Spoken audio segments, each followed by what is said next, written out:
नमस्कार, मी प्रतीक्षा. DNA मराठीमध्ये आपलं स्वागत. परभणी येथील संविधान शिल्प तोडणाऱ्या आरोपीवर देशद्रोहाचा गुन्हा दाखल करावा.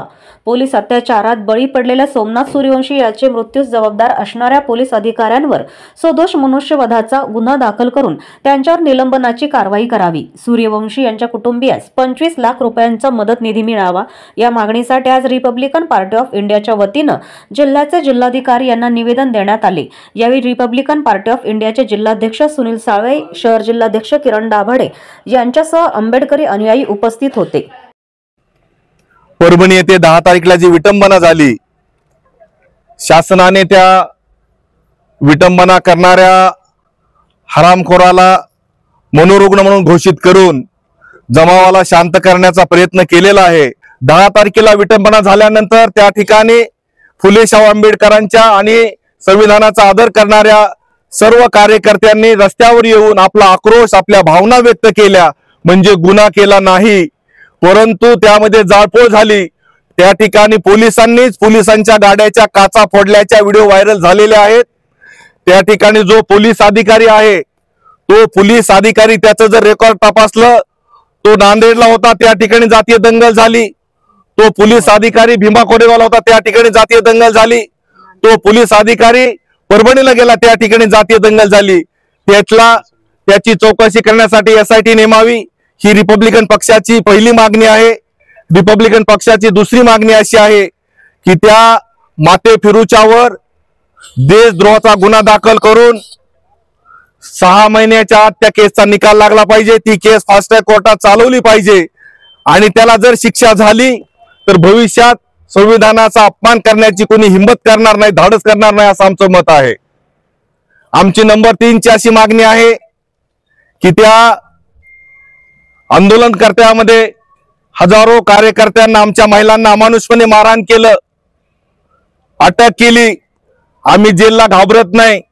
न्याय हक्कासाठी जेलमध्ये जाणं, रस्ता रोको करणं, आंदोलन करणं हे आमच्या 5वीला पुंजलंय आणि हे अधिकार आम्हाला डॉक्टर बाबासाहेब आंबेडकरांनी दिलेला आहे.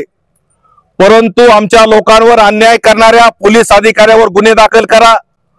पोलीस कस्टडीमध्ये जो आमचा LLB विद्यार्थी जो कोर्टामध्ये उद्या कामकाज चालवून समाजाच्या न्याय हक्कासाठी गरिबांना न्यायिक संरक्षण देण्याचं काम करणार होता, त्याचा पोलीस कस्टडीमध्ये मृत्यू झाला.